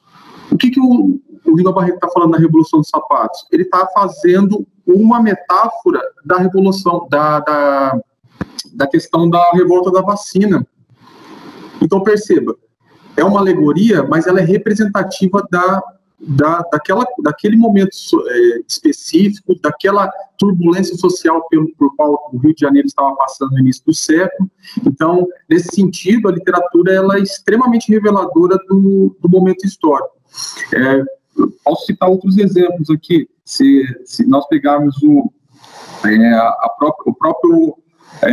a Dalzira Bittencourt, que é uma autora que não é tão conhecida. Ela tem uma obra de 1925 que ela fala de uma sociedade ideal. No Brasil, ela é conhecida como uma das primeiras feministas do Brasil. E ela fala de uma sociedade ideal na qual mulheres tinham um papel importante dentro da estrutura política nacional. Mas é uma estrutura extremamente higienista. Por que a obra está falando sobre higienismo? Está falando sobre higienismo porque era uma ideia que era muito vigente naquele período. Então, é mais uma obra que está retratando uma questão social que era presente naquele momento. Então, acredito que, assim, não é o real, mas a literatura ela é representativa, sim, e ela vem com muita força para demonstrar o que está acontecendo em um determinado momento histórico. Então, é só para reforçar essa questão que vocês começaram a discussão. Tudo bem? Bom, estamos em tempo, mas não sei se podemos continuar falando entre nós. Por mim, tudo bem. Se você quer, podemos continuar a uma conferência agora, mas... Mayra? Talvez não. Oi, Ana. Oi. Mayra, podemos continuar unos minutinhos mais para terminar de cerrar estas Podem continuar, mas eu só vou lembrar que agora, 4h, tem também uma conferência da Ana Jacó. Sim, de Ana Jacó, por isso. Talvez... eu avisei que as sessões estão se encerrando ainda, talvez eles atrasem um pouquinho o início, mas creio que eles não vão adiar muito, mas vocês podem continuar, tá bom? O Alan está como monitor também aqui na sala, mas ele está sem áudio. Claro. Então, aí terminando, né, eu volto aqui. Ok. Obrigada. Tá, agora esse aqui não estava certo. Isso aqui é um inteiro, isso aqui, ó. Vocês querem dizer algo mais? Comentar, responder. Professora, podemos começar a responder as perguntas? Sim, por isso. Sim, pode. Então, vamos lá. Eu vou responder a pergunta que a Juliana fez para mim. Juliana, primeiro, que assim, a população carcerária no Brasil hoje é a 3ª maior do mundo. Só perde para os Estados Unidos e para a China. Isso nós estamos falando de presos adultos. Né? E aí, quando você falou da questão de qual seriam as possibilidades, né, de discussão em relação ao que o profissional de psicologia dentro dessa instituição pode fazer. Antes disso, só colocando para você, no meu trabalho de mestrado, eu discuto aquelas 2 obras que eu citei, do Cândido Mota, e ele teve uma influência muito forte da Escola Positiva do Direito Penal, que é a escola que tem três autores principais, 3 juristas, e um deles é o César Lombroso, que faz toda aquela discussão sobre raça, questão biológica, e nesse período eles faziam a seguinte discussão, ele estava entrando em atrito com o direito clássico. Então, o que a escola de Lombroso ela afirmava? Ele dizia assim, não, a gente tem que fazer uma discussão em relação ao indivíduo, então não vamos discutir o crime em si, vamos discutir o indivíduo que comete o crime. Essa é uma das principais discussões que a Escola Positiva do Direito Penal, essa escola italiana, faz. Então, por que eu estou dizendo isso? Porque quando você falou assim, olha, mas como que a gente vai fazer essa discussão, né? Porque geralmente a gente não leva em consideração a questão do contexto desse adolescente que está internado nessas instituições, e é bem isso, o discurso ele não infelizmente, mesmo nós temos legislações tão avançadas como o Estatuto da Criança e do Adolescente, o Sistema Nacional de Atendimento Socioeducativo, mesmo com essas leis tão avançadas, ainda assim, o tratamento que é colocado para esses adolescentes ainda está pautado muito na lógica de você avaliar o problema a partir do indivíduo. Então, você deixa um pouco a questão, você deixa o contexto social, análise do contexto social e concentra o indivíduo como se fosse dele partisse todas as mazelas sociais que os afligem. É como se você colocasse o indivíduo que comete crime, você coloca ele como culpado, exclusivamente ele como culpado do cometimento daquele determinado delito. E aí, com tudo isso posto, quando você fala qual que é a possibilidade do psicólogo nesse contexto? Primeiro que, assim, o psicólogo, ele tem que se colocar, ele não pode se colocar em uma situação de salvador da pátria, né? Porque, como eu coloquei, só citando o exemplo do Instituto Disciplinar, são mais de 100 anos que se investe numa forma de trabalho, de atendimento para adolescentes que cometem atos infracionais, hoje ditos atos infracionais, que não apenas o trabalho do profissional da psicologia hoje pode, de certa forma, resolver todos esses problemas. Mas, primeiramente, partindo dessa ideia, vamos dizer assim, dessa limitação que o profissional de psicologia tem, eu acredito que a grande discussão mesmo que o profissional eles atuem nessas instituições de internação que privam o indivíduo privam o indivíduo da liberdade, ele tem que fazer a seguinte discussão, que aí os dados deixam bem claros. Essa instituição, ela está comprovadamente, vamos dizer assim, ela se tornou, infelizmente, inútil dentro do processo que é colocado, que o próprio Cândido Mota colocava, que era o quê? Qual que era a intenção? Os institutos disciplinares, eles serão, em pouco tempo, socialmente respeitados, terão uma respeitabilidade social. Se você for ver hoje, tanto quem critica o Centro de Socioeducação, dizendo que o Centro de Socioeducação, o CETEGAS e as fundações Casas, dizendo que a medida socioeducativa aplicada é muito branda, deveria ser mais do que 3 anos, deveria ter mais tempo de prisão, de internação, como também aqueles defensores dos direitos humanos que falam, olha, há violações dos direitos humanos dentro dessas instituições, devemos reformar essas instituições. Então, por meio dessas críticas, você percebe que não há unanimidade em relação a essa respeitabilidade que os institutos, que tanto o Mota buscou nos trabalhos que ele escreveu no início do século. Então, o que deve ser colocado é essa lógica do encarceramento, os índices de reinternação são altos, os índices de internação de reinternação são altíssimos. Então, dizer que esse sistema está contribuindo com esses adolescentes, está diminuindo a criminalidade, é falso. Os índices só aumentam. Se você pegar os dados de 2016 a 2018, que foi os dados que eu tive acesso, teve um aumento de 18% no número de internações.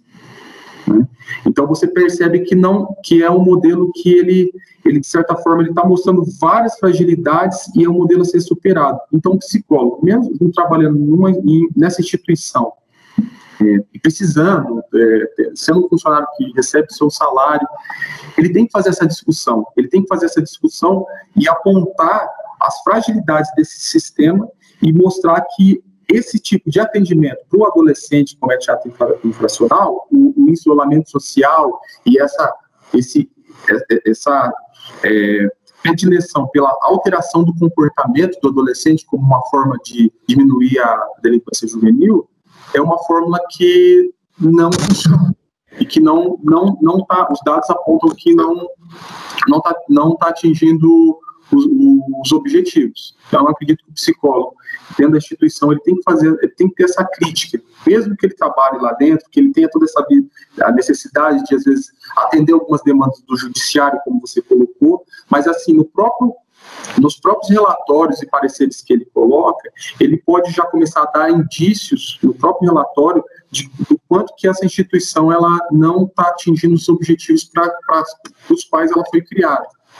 Então, eu acredito que essa é a importância do psicólogo dentro dessas instituições. Fazer essa discussão e mostrar que esse método de atendimento já há muito tempo, há mais de 100 anos, já está sendo adotado no Brasil e está se mostrando uma alternativa que não está atingindo os objetivos para qual foi proposto. Tá bom? Obrigada. Bom, eu acho que são as 4:10 que temos que finalizar aqui. Então, podemos talvez escrever a través do e-mail se temos mais coisas para intercambiar, se você quer. Bom, muito obrigada pelas suas palestras e continuamos com o Congresso Chiclio Siqué. Um abraço a todos. Obrigada, Ana. Obrigada a todos os colegas. Obrigado, pessoal. Até mais. Tchau, tchau. Tchau, foi um prazer. Chao, gracias por todo, gracias por escuchar. Chao. Chao, Leandro. Chao, Ana.